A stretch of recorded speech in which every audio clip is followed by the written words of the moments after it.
शनिवार का दिन है जिस दिन अपन इस दरिद्रता से मिलने के लिए पीपल के पेड़ के नीचे आए हैं। हिंदू धर्म में ये दिन पीपल के वृक्ष के लिए पूजनीय होगा। जो भी शनिवार के दिन पीपल के वृक्ष की पूजन करेगा, दूध चढ़ाएगा या मिष्ठान का भोग लगाएगा, लक्ष्मी और नारायण उसके घर में प्रवेश कर जाएगा। लक्ष्मी और नारायण उसके घर में प्रवेश करेगा, इसलिए नियम बनाया। कौन से दिन का? शनिवार। लक्ष्मी जी बोली, नारायण आपने तो एक दिन का वार लिख दिया। शंकर जी ने 7 वार बनाए हैं, रविवार, सोमवार, मंगल, बुध, गुरु, शुक्र और शनि। ये शिव जी ने बनाया। अब एक दिन आपने अपना बना लिया, बाकी के दिन अगर कोई इस पीपल के वृक्ष के नीचे आएगा और यहां तो दरिद्रता बैठी है तो उसका क्या होगा? भगवान नारायण बोले, सुन दरिद्रता, तेरे से एक विनती है, अगर कोई भी मनुष्य इस पीपल के पेड़ के नीचे अगर 7 दिन में आता है और उसके हाथ में अगर कोई सामग्री होती है तो तू उसके घर में प्रवेश नहीं करेगी। नियम है पीपल के वृक्ष का, या तो पानी का लोटा लेकर जाओ, कुंकू का चोपड़ा लेकर जाओ, शक्कर लेकर जाओ, या पेड़ के नीचे चींटी को डालने के लिए आटा ले जाओ, पर खाली हाथ पीपल के वृक्ष के नीचे कभी मत जाओ, कभी नहीं। खाली हाथ जाओगे तो दरिद्रता तुम्हारे घर में प्रवेश करेगी। दरिद्रता उठकर खड़ी होकर बोली, नारायण तुमने अपनी मनमानी करी है, एक दिन मुझे भी मेरा चाहिए। भगवान ने कहा, बोल कौन सा दिन चाहिए?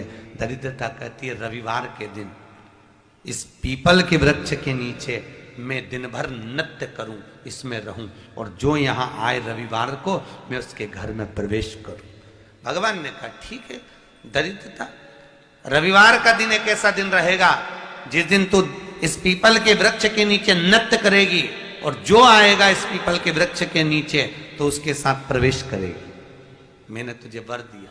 इसलिए हमारे यहाँ केवल पीपल का वृक्ष अगर दीवार में भी लग जाता है ना, किसी की फैक्ट्री की दीवार में, किसी के घर की दीवार में पीपल का वृक्ष अगर लग जाता है, पीपल का पौधा लग जाता है, उसको कितना भी तोड़ लो वो वापिस लग जाएगा। फिर तोड़ोगे फिर लग जाएगा। अगर पीपल के पौधे को तोड़ना है तो केवल रविवार का दिन एक नींबू, एक मिर्ची और बमूल का कांटा, ये 3 चीजें रखने के बाद में आधे घंटे बाद रविवार के दिन पीपल के पेड़ को उखाड़ कर फेंक दो। दूसरी बार कभी पीपल दीवार में लगता ही नहीं, कभी नहीं लग सकता। केवल एक रविवार का, केवल एक संडे, इतवार का। घर में दीवानों पर अगर पीपल लग भी गया है, इसलिए पीपल के वृक्ष को उखाड़ने का, अगर घर में पीपल लगा हुआ है या पीपल का पौधा हमारे घर में लग गया, उसको उतारना, निकालना, लगाना, तो पीपल के वृक्ष को अगर निकाला जाता है तो रविवार के दिन, और अगर पीपल के वृक्ष को कहीं लगाया जाता है तो सोमवार के दिन या मंगलवार के दिन, बुधवार के दिन, इन दिनों में लगा सकते पीपल के वृक्ष कहीं लगाना।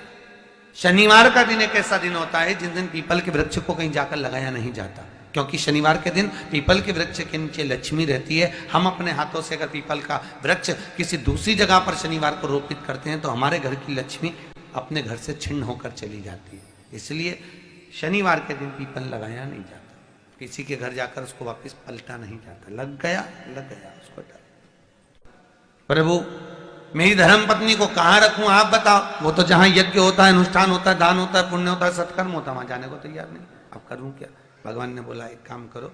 दुर्वासा जी बोले, जिसके यहां रात्रि में बर्तन झूठे पड़े रहते हो उसके घर में इस दरिद्रता को लेकर तुम प्रवेश कर जाना। जिसके यहां रात्रि में बर्तन झूठे पड़े हो वहां लेकर प्रवेश कर जाओ। दूसरी जगह दुर्वासा जी बोले, जो स्त्री घर में दोपहर के समय पर सो रही हो उसके घर में इसको लेकर प्रवेश कर जाइए। जो स्त्री दोपहर के समय में घर पर सो रही हो इस दरिद्रता को लेकर प्रवेश कर जाइए। तीसरा, जिसके यहां पर दरवाजे पर कांटे वाले पौधे लगे हों उस घर में इस दरिद्रता को लेकर प्रवेश कर जाइए। दरिद्रता, कितनी सुंदर बात कही है। दाता और विधाता कौन कौन? दाता और विधाता। लक्ष्मी और दरिद्रता के सगे भाई हैं। कौन कौन? दाता और विधाता। दाता को फिटकरी प्रिय है, विधाता को नमक प्रिय है। ये दोनों हमेशा लक्ष्मी को और दरिद्रता को दोनों को समझाते थे, दोनों में प्रेम बढ़ाते थे।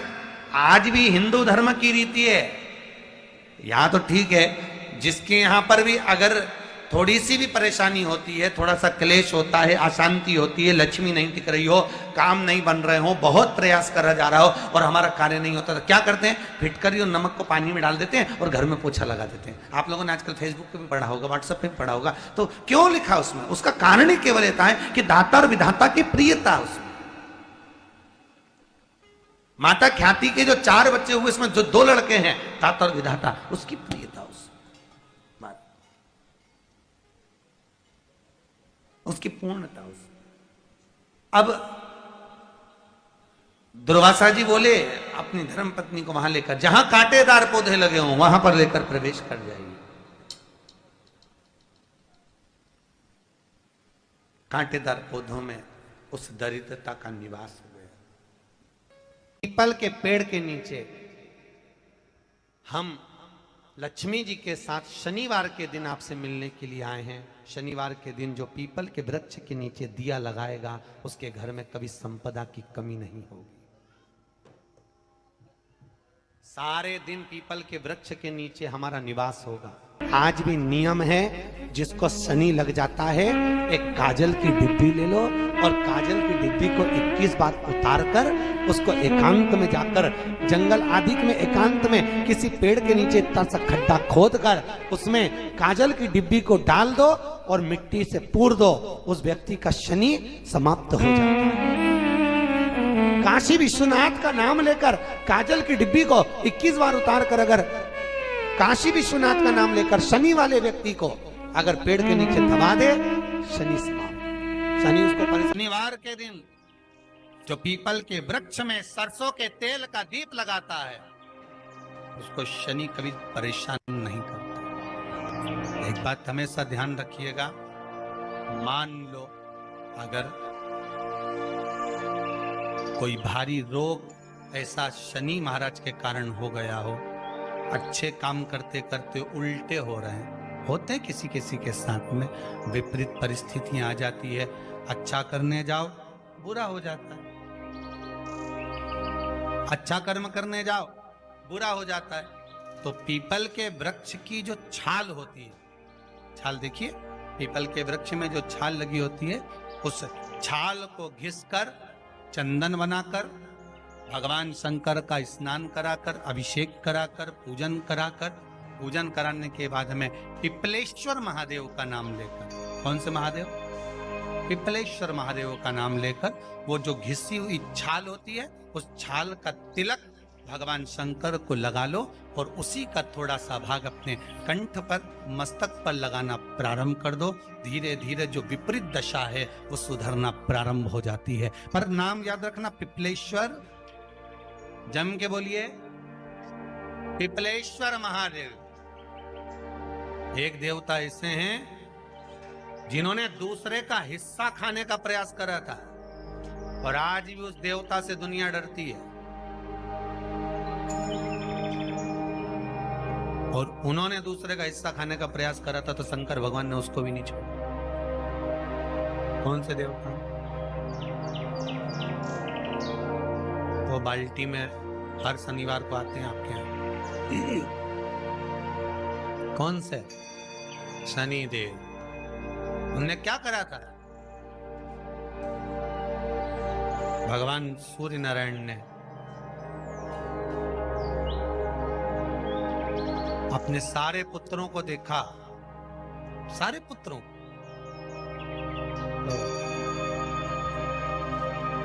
सारे पुत्रों को देखकर आज मेरे सूर्य नारायण भगवान बड़े सुखी, बड़े प्रसन्न। मेरा पुत्र शनि भी श्रेष्ठ है, मेरा पुत्र यम भी श्रेष्ठ है, सब ठीक है। आज भगवान सूर्य देवता ने अपने पुत्रों को बुलाकर कहा, आज मेरा मन कर रहा है कि मैं सारे लोगों का राज्य अपने पुत्रों को बांट दूं, सबको अपना अपना हिस्सा दे दूं। शनि महाराज जी को भी हिस्सा दे दिया गया। अब जब शनि महाराज जी को हिस्सा दे दिया तो शनि महाराज जी संतुष्ट नहीं हुए। दुनिया में ऐसे लोग बहुत सारे हैं जो संतुष्ट बहुत कम हो पाते हैं। शनि देव के मन में संतुष्टि नहीं हुई। जब शनि देव के मन में संतुष्टि नहीं हुई तो शनि महाराज उसी समय पर अपने सारे भाइयों का हिस्सा बटोरने लगे, उस पर कब्जा करने लगे। कब्जा करने लगे तो सूर्य देवता की आंख में जल भर गया। कितना तेजवान सूर्य नारायण, कितने तेजवान, कितना तेज भगवान सूर्य के पास में था। पर शनि महाराज को देखकर आज रो रहे हैं। शनि महाराज को, शनि महाराज ने अपने भाइयों के इस हिस्से पर क्या कर लिया। सूर्य नारायण भगवान की आंखों में जल भर गया कि मेरा पुत्र ऐसा कर रहा है। शनि को बुलाया सूर्य नारायण भगवान ने, समझाया और नहीं माना। किसी किसी की नियत होती है कि इसको इतना कैसे दे दिया, अम्मा ने इसको इतना कैसे दे दिया, पिताजी ने इसको इतना कैसे दे दिया, मैं तो कब्जा करूंगा, दुकान नहीं छोड़ू, घर नहीं छोड़ू, ये नहीं छोड़ू, वो नहीं छोड़ू। मत छोड़, एक दिन संसार छोड़कर जाना पड़ेगा। तब कहीं जमीन जायदाद छाती पे बांध के ले जाएगा। नहीं माने तो सूर्य देवता ने अपने गणों को भेज दिया, जाओ जरा शनि महाराज को जरा हटाओ वहां से। शनि महाराज को गुस्सा आया और शनि महाराज ने उन सारे गणों को नष्ट कर दिया। सूर्य नारायण रो रहे हैं। भगवान शंकर की पंचायत में सूर्य देव भी हैं, मतलब शंकर भगवान के मित्रों की गणना में सूर्य आते हैं। भगवान विष्णु, सूर्य नारायण, शंकर भगवान, माँ दुर्गा, गणेश जी, ये पंचायत है ना शंकर की, शिव पंचायत। शिव परिवार में कार्तिकेय, गणेश जी, पार्वती जी, शंकर जी, नंदी, ये शिव परिवार। पंचायत में सूर्य देवता। सूर्य नारायण को रोता हुआ देखकर भगवान शंकर को बड़ा दुख हुआ। शिव जी ने पूछ लिया, क्या बात है, आप रो रहे हो? नारायण क्या हो गया? मेरा बेटा मानने को तैयार नहीं है। आप चिंता मत करो, अभी देखता हूं मैं जाकर। और भगवान शंकर ने जाकर तुरंत सूर्य नारायण भगवान के कहने पर शनि देव को जाकर समझाया। इतने में तो शनि देव आग बबूला हो गए। आग बबूला होकर शनि देव ने कहा, ए शिव, आप मुझे जानते नहीं हो? शंकर भगवान ने कहा, क्या जानना है ये बताओ, क्या जानना है ये बताओ। शनि देव कहते हैं, आप मेरी दृष्टि को नहीं जानते। शंकर भगवान ने कहा, तू भी नहीं जानता कि तेरी दृष्टि खराब कैसे हुई। तेरी दृष्टि को श्राप किसका लगा है तुझे नहीं मालूम क्या? शंकर भगवान ने जब समझाना चालू करा कि देख शनि देव, तुम तो कह रहे हो, तुम तो बोल रहे हो कि मेरी दृष्टि नहीं जानते। हम जानते हैं आपकी दृष्टि, मना नहीं है, जाना, पर आप नहीं जानते क्या? शिव जी जानते हैं। शिव जी ने कहा, मैं सब जानता हूं। आपका विवाह करा सूर्य देवता ने, आपकी पत्नी घर में आ गई,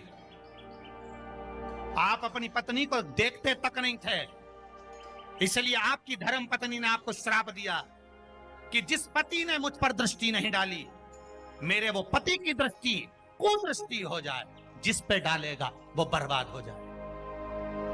शनि महाराज ने कहा, आप मेरी पत्नी की याद मत दिलाओ। शंकर भगवान बोले, ए शनि, फिर समझा रहा हूं, हिस्सा छोड़ेगा कि नहीं छोड़ेगा? शनि बोले, नहीं छोड़ूंगा। शंकर भगवान ने उठाया, पीपल के पेड़ के नीचे ले गए और पीपल के पेड़ के नीचे शनि महाराज को उल्टा लटका दिया। 19 साल तक शनि महाराज को पीपल के पेड़ के नीचे शंकर जी ने लटका के रखा। अब बोल, 19 वर्ष तक शनि महाराज पीपल के वृक्ष में, पीपल की जड़ पर बंधे रहे, बोले ही नहीं, सीधे टंगे रहे। अब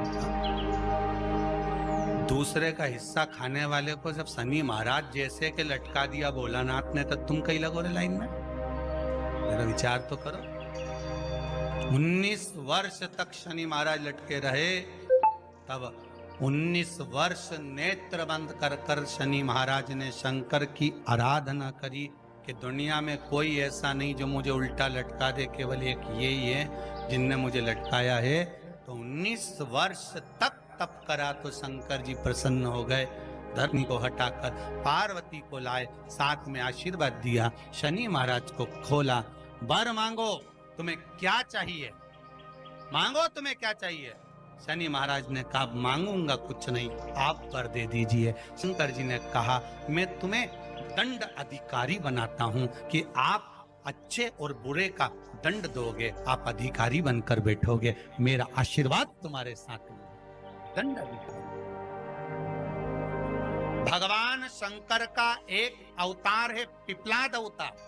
पिपलाद अवतार जब दधीचि ऋषि की अस्थियां चली गई, उनकी धर्मपत्नी सुवाच ने देखा मेरे पति को मार दिया गया, मेरे पति की अस्थियां ले गए राक्षसों का संहार करने के लिए, उनकी अस्थियां लेकर चले गए, मेरा पति चले गया।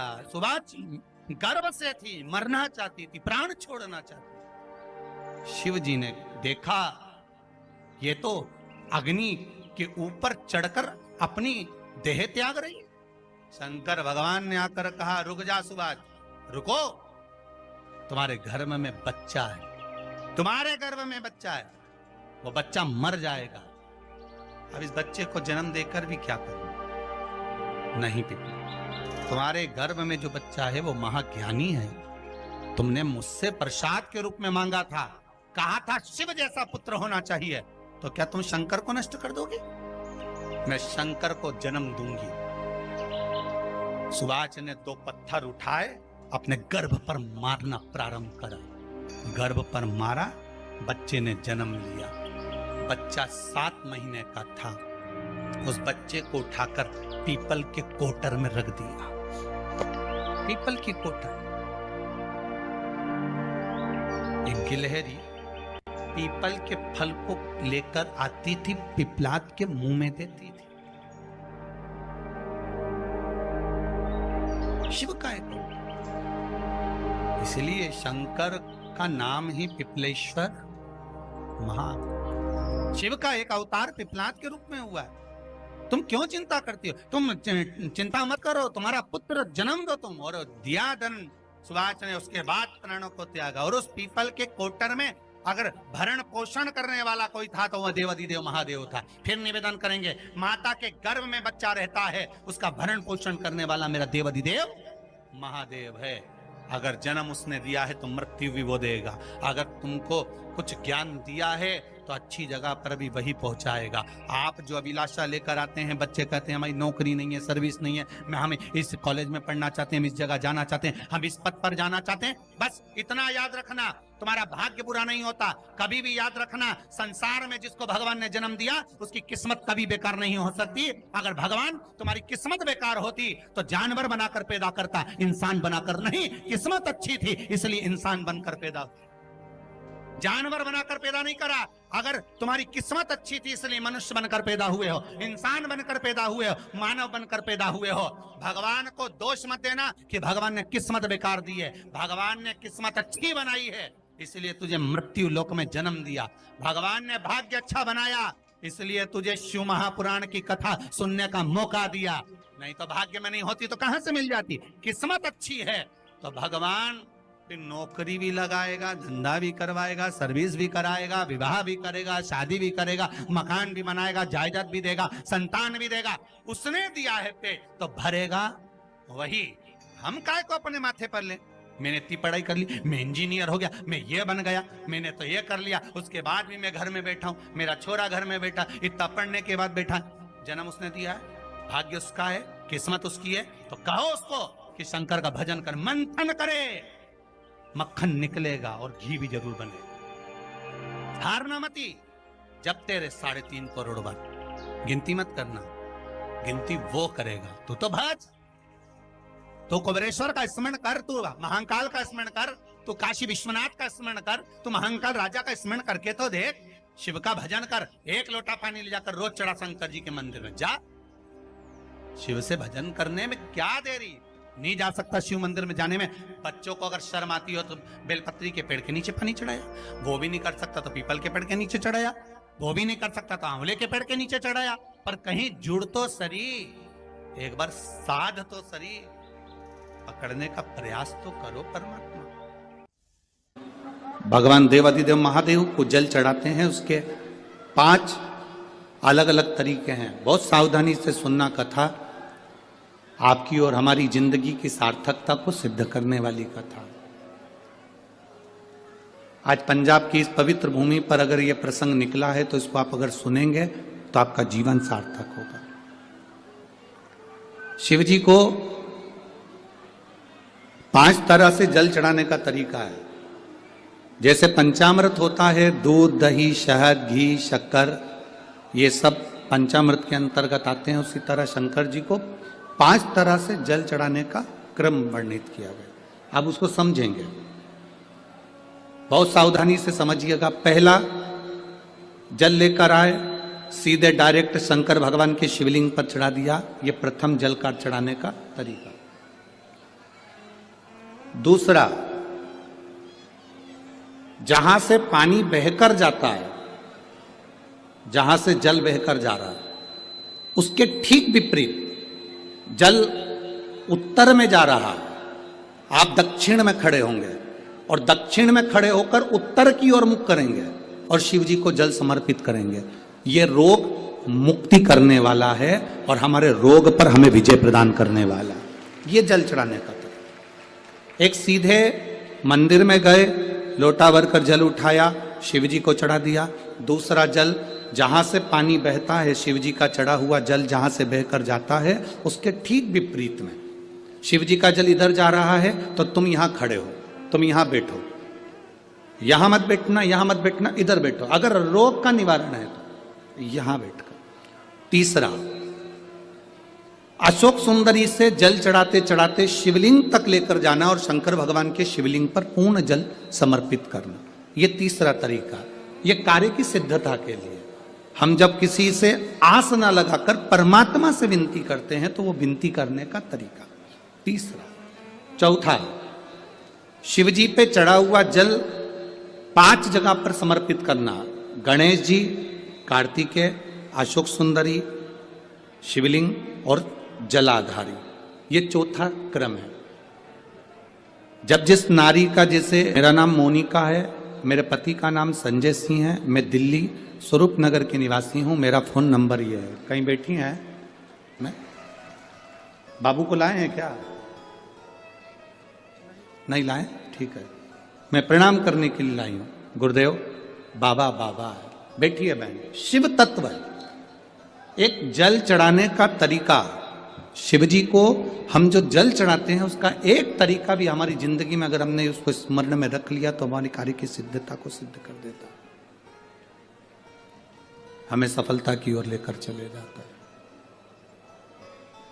सीधे जल चढ़ाना, दक्षिण में बैठकर उत्तर की ओर मुख कर कर जल चढ़ाना, अशोक सुंदरी से लेकर शिवलिंग तक जल चढ़ाना, 5 स्थान पर गणेश, कार्तिकेय, अशोक सुंदरी, जलाधारी, शिवलिंग पर जल चढ़ाना 5 स्थान पर। ये चौथे नंबर का। और 5वां जल समर्पित करना।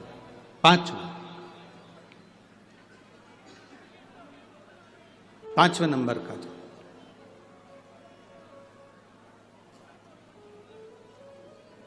शिव जी को 5म नंबर का जो जल आता है, जो जलाधारी है, ऊपर जिसमें पानी भरा रहता है और नीचे एक एक बूंद टपकता रहता, जलाधारी में जल समर्पित कर कर उसी जल को बचाकर अशोक सुंदरी वाली जगह पर थोड़ा सा चढ़ाकर उसी में से जल शिवलिंग पर जब हम समर्पित करते हैं तो हम जिस कार्य के लिए जा रहे हैं वो कार्य सब। बाती का प्रमाण अलग होता है। लंबी बाती क्यों लगाई जाती है? भगवान के मंदिर में दीप में, देवियों की पूजन में, लक्ष्मी की वृद्धि के लिए। कौन से देवता के यहाँ लंबी बत्ती लगती है और कौन से देवता के यहाँ गोल बत्ती लगती है, उसका भी प्रमाण वर्णन। किसी देवी की पूजन करो तो लंबी बत्ती आती है, कुल देवता की पूजन करो तो लंबी बत्ती आती है। किसी मंदिर में किसी देवता को लगाने जाओ तो गोल बत्ती लगती है, उसका भी प्रमाण है। लंबी बत्ती जहां लगाई है, अगर लक्ष्मी के सामने लगाई है तो लक्ष्मी की लंबाई बढ़ती है, लक्ष्मी की वृद्धि बढ़ती है। अगर कुल देवता के नाम की लगाई है तो वंश की वृद्धि होती है। इसलिए हमारे यहाँ अमावस्या पूनम को जो पाटे माटे भराते हैं उसमें गोल बत्ती नहीं लंबी लगाई जाती है, जिससे हमारा वंश बढ़े। नवरात्रि में देवी जी की जो बाती लगाई जाती है वो लंबी लगाई जाती है, गोल नहीं। क्यों? क्योंकि जिससे माँ हम पर कृपा बना कर रखे, हमारा वंश खूब बढ़े, हमारे यहाँ लक्ष्मी की वृद्धि हो। स्थिर बाती गोल बाती लगाई जाती है ब्रह्मा के मंदिर में, इंद्र के मंदिर में, देवता के मंदिर में। तुलसी के सम्मुख में लंबी बाती नहीं लगती, तुलसी के सम्मुख में गोल बाती लगाई जाती है महाराज, जिससे स्थिरता का भाव केंद्रित हो। स्थिरता का भाव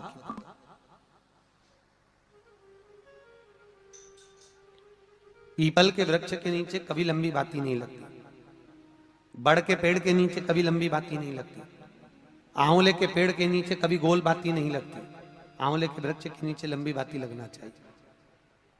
धन की वृद्धि, सुख समृद्धि। तुलसी के पौधे के नीचे लंबी नहीं लगती, गोल बाती लगती।